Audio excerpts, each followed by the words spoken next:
Hi, I'm Tim the Watchbox at Dubai Watch Week 2019, and I'm here with a man who needs no introduction. All the same, Max Büsser, welcome to the show. Thank you very much. Principal of MB&F, creator of the Harry Winston Opus series, longtime watch connoisseur and enthusiast. Max, I have to ask, given that your concept is Max Büsser and Friends, it's difficult to determine what the creative nucleus is when you read 24 different collaborators. So how does each watch or collaboration start? Yeah, it is confusing, isn't it? I created MB&F specifically to be able to create my ideas, to transform my ideas into realities. So it's a completely egocentric creative process. Except for what I'm wearing, which is Stephen McDonald's idea, they're all my ideas. I sketch them. I do pretty bad sketches. I was the other day with Fabrizio Buonamassa and I was seeing him sketching. I was like, oh God, I would love to sketch that way. And then basically sit down with the team and with Eric Giroux. Eric is the longtime friend, great watch designer. I've been doing every single MB&F watch with. And so I expose my idea to them, and the technical guys will go, possible, oh my God, oh impossible. And when they've more or less settled what we think we can do, then Eric and I, boom, we work on 3D projects. And once we love our 3D projects, once we've done 3D prints, and we abuse of these 3D prints, luckily they're really inexpensive now. I mean, like 14 years ago, they would cost like $2,000 a piece. Now they're like 150 bucks. And we look at the piece on our wrist and we really think that's exactly what we want. Then we go back to the whole engineering team and say, guys, can you make this come to life? And they have to find the creative solutions to actually fit that design. It doesn't always work. There's sometimes watches have ended up bigger than I wanted. Sometimes some functions couldn't be where I wanted or had to be modified. And very often, the technical team will come up with great new ideas saying, that's cool, but couldn't we do that? And I'll backtrack to over 20 years ago when I was a youngster at Jaeger LeCoultre. I was a product manager. And one day I was in a meeting with Günter Blümlein, the great Günter Blümlein. I've been so lucky to be able to work with some incredible people in my life. And I was battling with him as a product manager at Jaeger. He was refusing one of the ideas we had on one of the Jaeger products. And I was debating with him, which nobody dared, because you couldn't debate with Günter Blümlein. He was such a brilliant man. He would in 2 seconds, he would make you understand that his point was the best. And in that case, I was just not letting go. And after 5 minutes, I could see him getting a bit annoyed. And he looked at me, and he had always these half glasses on his nose. And he looked at me, took his glasses off, and he said, Mr. Büsser, creativity is not a democratic process. And that is probably one of the single best advice I've ever got in my life. I have followed that ever since. To create something great, at least I find great, innovative, groundbreaking, don't listen to everybody. Just do what your guts tell you. That's great. You marshal an army, but you're still the commander-in-chief. You could say it that way. Fair enough. Now, obviously we have a whole range of collaborations on set here in Watchbox Studios Dubai. A lot of folks wonder how it is that a company that's so young managed to diversify so quickly into objets d'art and clocks, music machines, and devices that are not watches. So when was the decision taken to start diversifying into different, I guess, spheres of luxury engineering? It's interesting. When I created MB&F 14 years ago, if anybody would have told me I was going to create a round watch, I would have said, never, ever again. That's it. That's for all the other guys. Look what I'm wearing. If you'd have told me I was going to create music boxes and pens and clocks and whatever, I was like, what are you even talking about? If you told me I was going to create an art gallery, I was like, what? I've realized one thing is that whatever I think today I'm going to do tomorrow, something is going to change. So what brought us to pieces like this? When I created the M.A.D.Gallery in 2011, the first one in Geneva, I was curating mechanical art. And one day I was a jury at the ECAL, the Lausanne School of Design, where for their masters in luxury design. And there are a lot of incredibly great, talented youngsters. And once we'd finished all the deliberation, giving all the marks out, one of the youngsters came up to me and said, could you give me an internship? And I've been designing all my MB&F pieces with my good friend Eric Giraud. So I was like, I don't need another designer. But I've learned, amongst the many things I've learned, is that when you find talent, try and keep it close. And I went back to the workshops and started thinking, how can I get this young guy to work with us? And I thought, I've got all sorts of other ideas, which actually we'd need more mechanical sculptures in the gallery. So I called him up. I said, okay, I'm going to give you an internship, but we're not going to design watches. Now, again, you have to put yourself in the position that all we'd done was watches. So the guy is like, what are you talking about? I said, like, I've got other ideas. His name was Xing Wang, a Chinese young designer. He's just graduated, and he did 8 months with us. And we designed the Starfleet machine, the astrograph, the music machines, all of that stuff, like in his 8 months with us. And then we went, he and I, to see all these brands that we actually didn't know. So, hello, I'm Max Büsser from MB&F. Who the hell is MB&F? I'm like, okay, can you just give me a bit of time? I'll come and see you. And I showed them the designs we'd done, and all of them went, okay, let's try. And that's how it started. So I just wanted to sort of work with this young, talented designer, and it ended up becoming now that, up till recently, every year we would now take a graduate from the ECAL school. He has to be a graduate who's a good designer, but also has got mechanical feeling. And we design with these youngsters every single of the co-creations we see.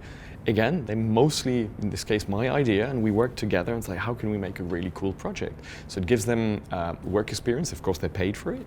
And we create great pieces for L'Épée, for Carandache, for Alberto at Loop System, etc. And of course, Reuge. Yeah.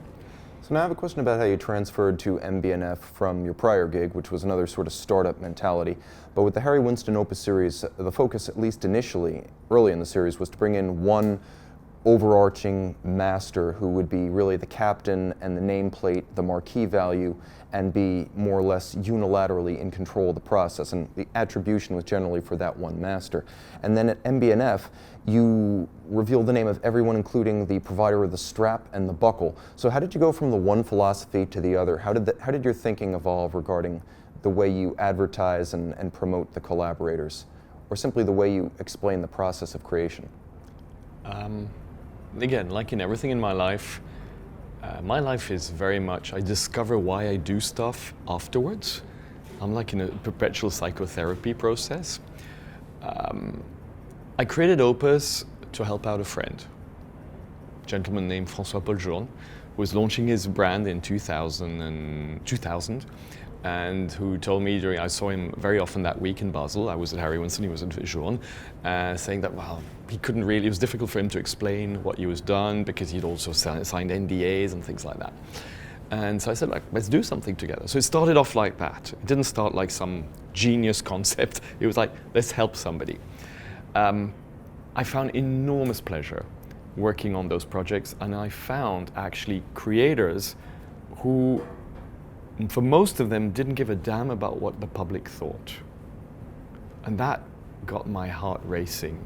And that's what actually started my whole thinking process of one day I actually wanted to have my own brand and be an entrepreneur and create my own pieces, which I come from a world where that was not even a thought possible. Now, my mother was a Zoroastrian. I don't know if you know what a Zoroastrian is. It's the oldest monotheistic religion in the world. So before the Christians, before the Jews, there were Zoroastrians. There are like 120,000 left in the world. And they abide by simple terms. Good thoughts, good words, good deeds. And my mum was the epitome of that. And I was brought up always with treat people the way you want to be treated. But in business, for some reason, we never do that, or we don't have the opportunity to do that because we have to work with some terrible people, we have to work in boundaries which don't allow us to do that.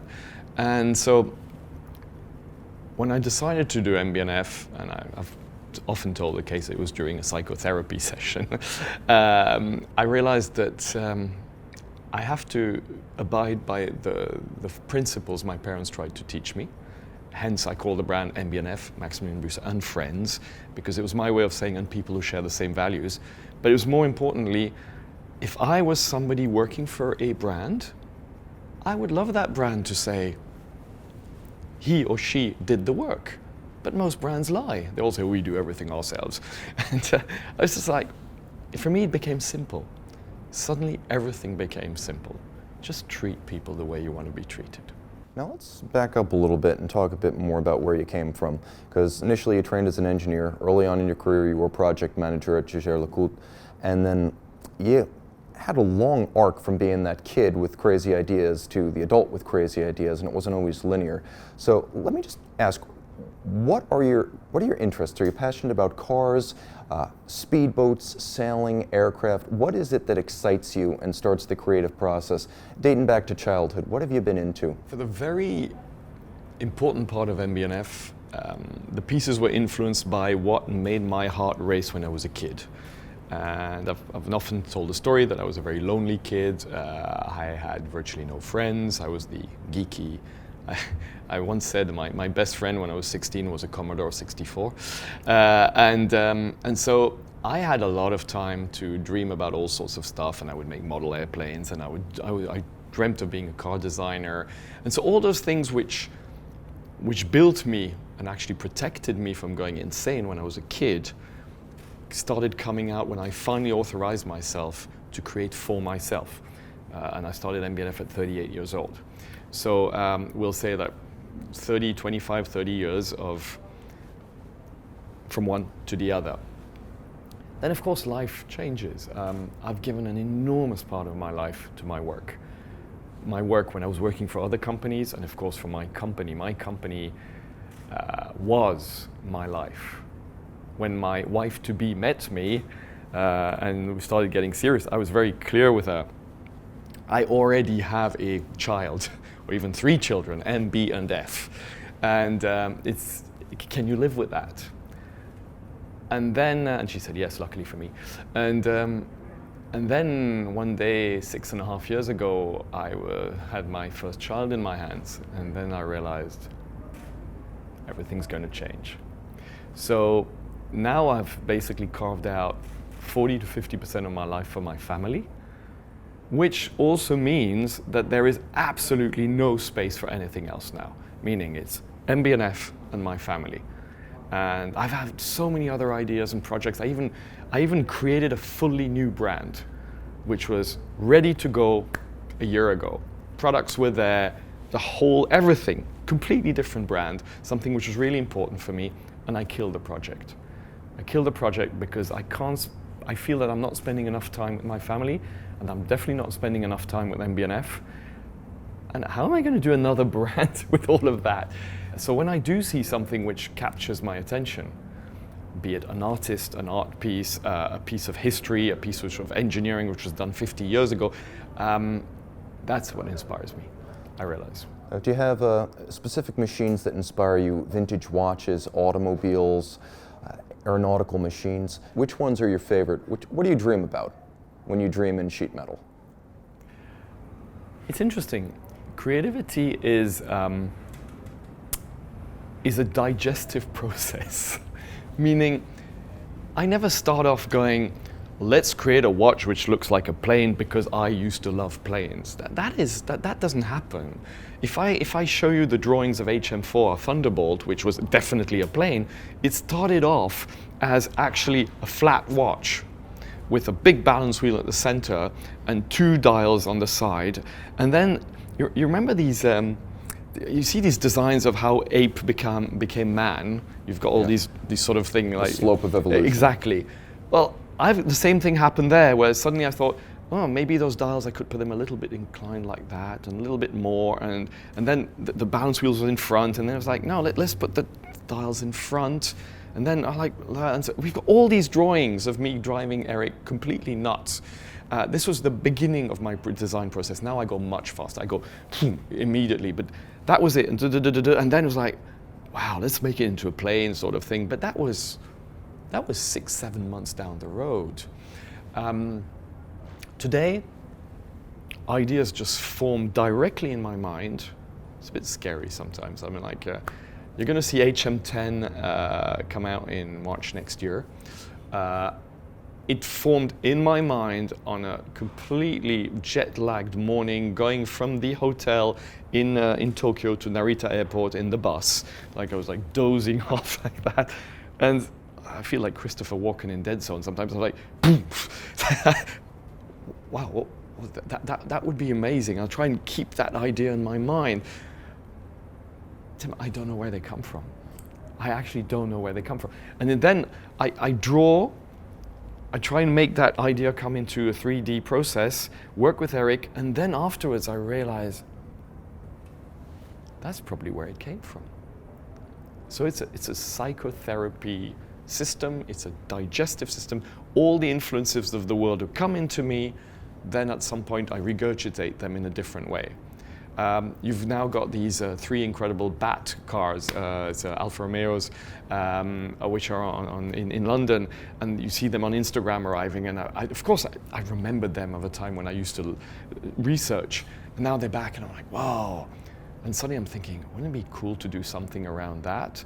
And then I let it go.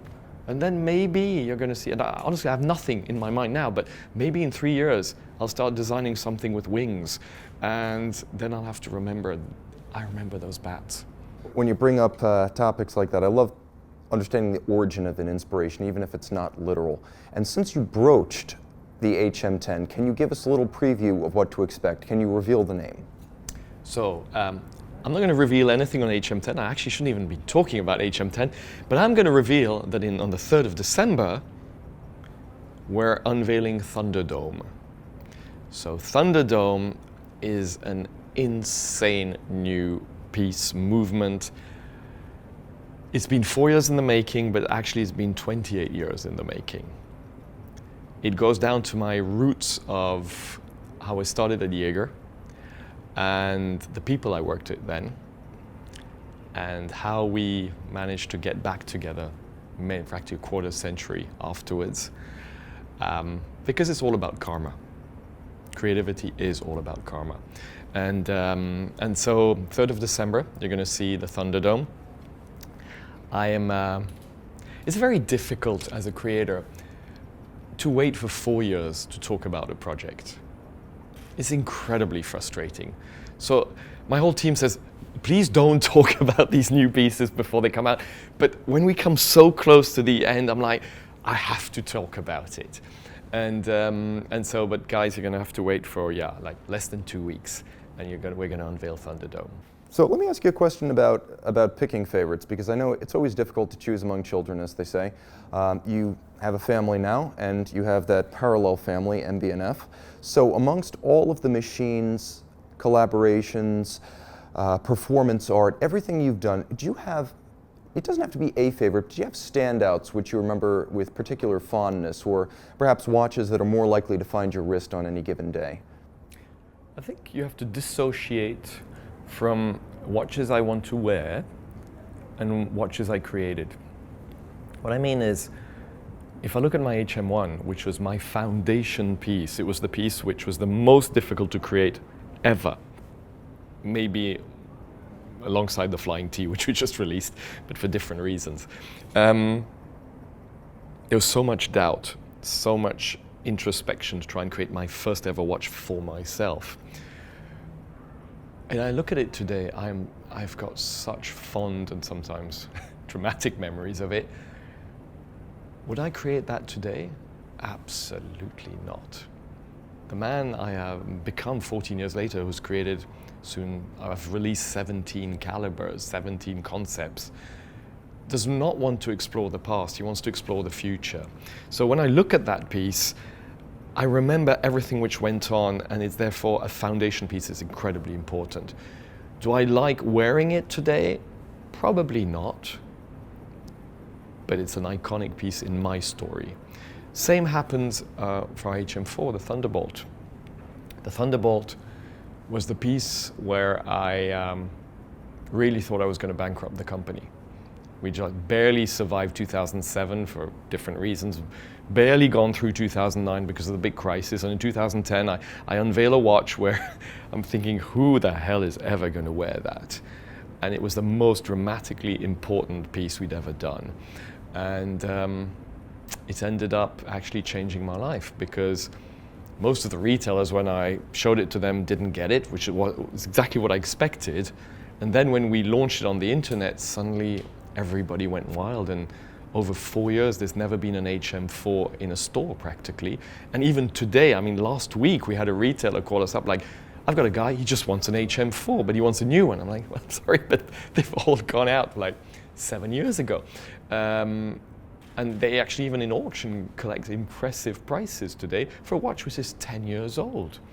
And so HM4 is basically liberated me, freed me. I was terrified, and actually the public responded positively. I think every time I'm terrified, that's what marks me. HM6 also. HM6 was the result of HM4. HM4 having liberated me, I went way further in HM6, and I also started a new design language, which was very much inspired by Luigi Colani, the guy who created biodesign, who actually passed away very recently, like a couple of weeks ago. He basically created this incredible biodesign in the 70s, and it was my homage, my tribute to him. And when it came out, a lot of our diehard MB&F guys were like, what is this?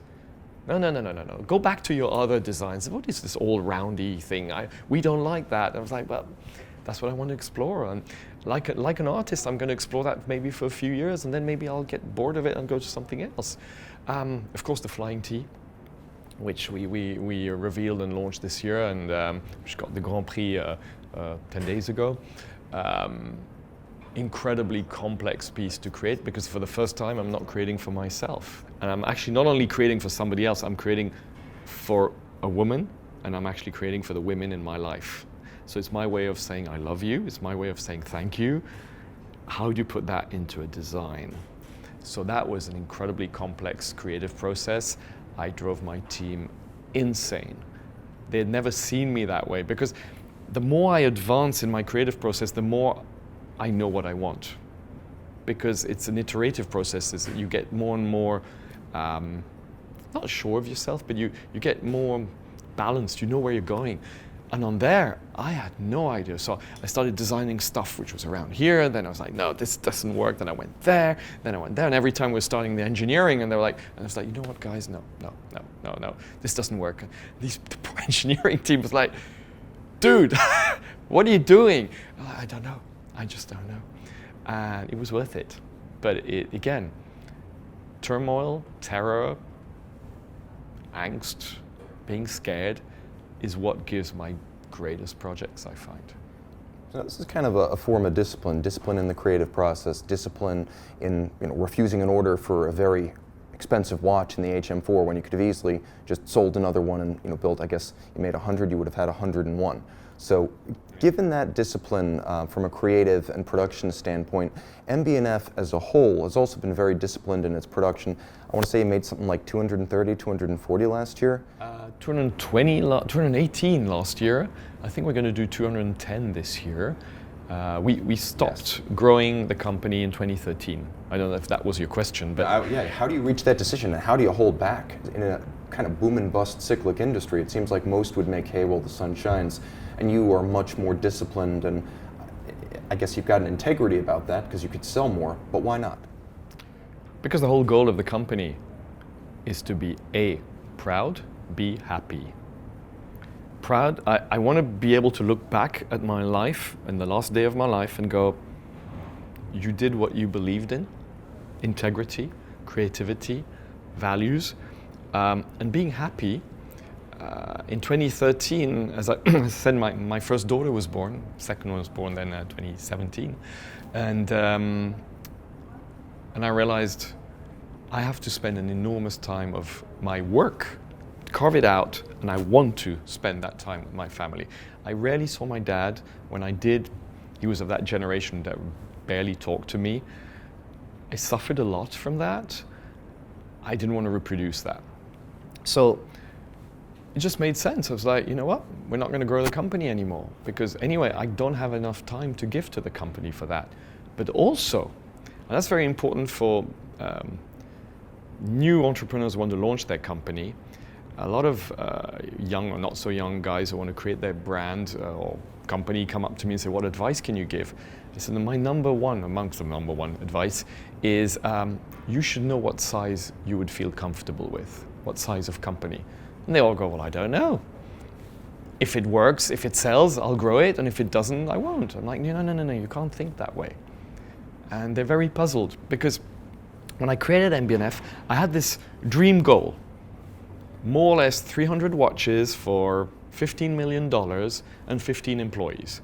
My previous experiences at Jaeger and Winston told me that was the right size to be happy, to have no middle management, to have everybody giving a purpose to the people in my team, not having people wondering what the hell they're doing in this company. And so when I hit that, which was exactly 2013 when my daughter was born, I realized that's it. That is exactly where I want to be. Now, why is it important to know before? Because if I'd wanted to do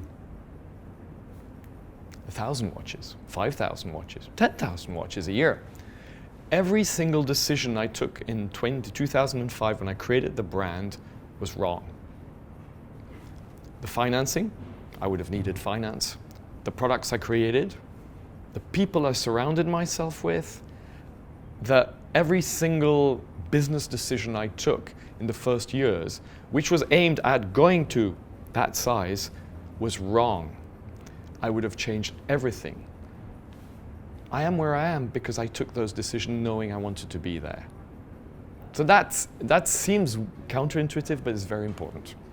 And I have a follow-up question because you mentioned you started MB&F when you were 38, and you're by no means old now, but you're considered to be something of an elder statesman of the independent watch scene, and independents are now very cool.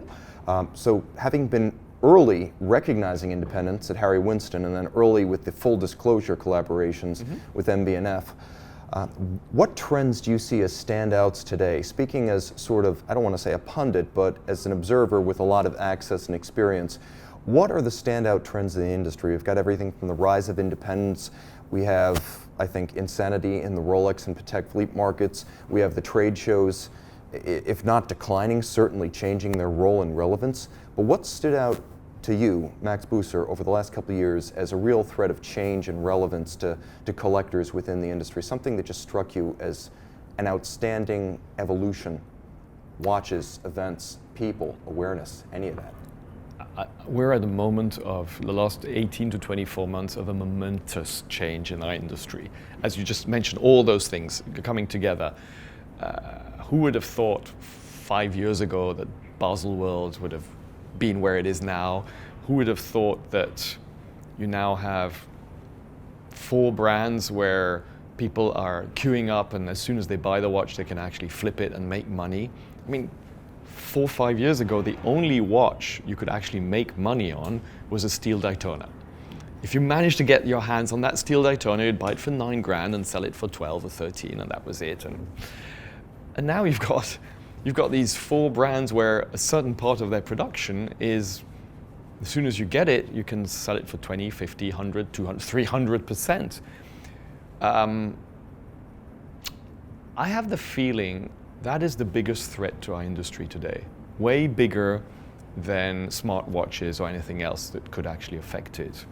I'm not saying it's wrong, I'm just saying it's a threat. The threat is that up till a few years ago, anybody who bought a beautiful mechanical watch knew he would lose money. It was part of the fact because it was about pleasure. It was about owning an incredible piece of art. And it's the same thing if you buy a Ferrari. I mean, except if you buy La Ferrari, you buy any Ferrari, as soon as the next model comes out, you will lose 50%. It's normal. And then if you're lucky, because you choose the right one, which there were very few made of, and it was maybe a bit quirky, a bit different from the others, 30 years later, it'll come to auction and go for millions. That's how it's always worked. Now suddenly, the whole fact of the pleasure is being skewered by I can actually make money. And that changes completely the way you see the product you're buying. And it's brought a lot of new buyers into the market who don't understand watchmaking, don't give a damn about watchmaking. I was at a dinner in the month of May of some wealthy people here in Dubai, and everybody was wearing a 5711 or a 5712 or a 5990, and they were all talking about one thing at some point, was the Pepsi.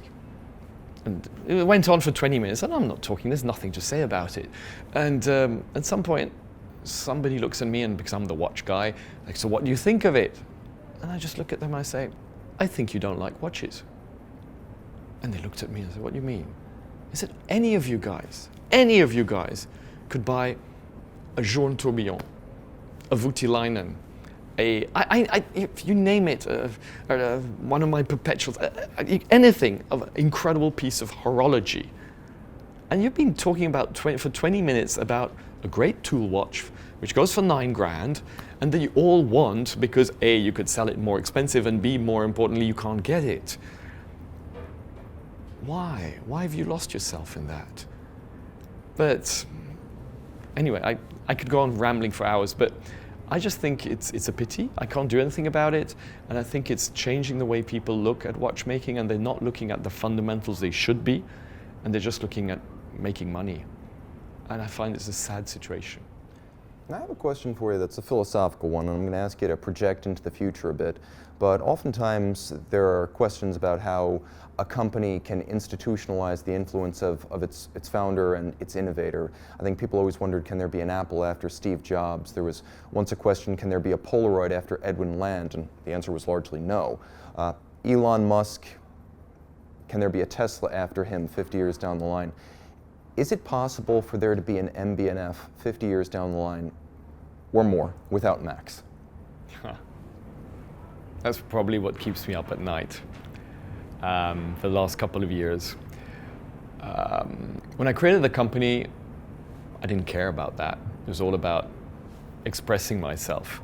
And I'll always remember, there's an artist we curated at the gallery who makes these insane electrical guitars, Ulrich Teufel. And he makes like 10 guitars a year, more or less one a month. And I interviewed him for a magazine. I said, and he's all alone, he does everything himself. I said, so Ulrich, what happens if you pass away, if something happens to you? And he just looked at me and said, well, that's it, it's finished. They're normal Da Vinci's when Leonardo da Vinci died. And I'm like, wow, yeah, I hadn't thought of that. But you can't think that way.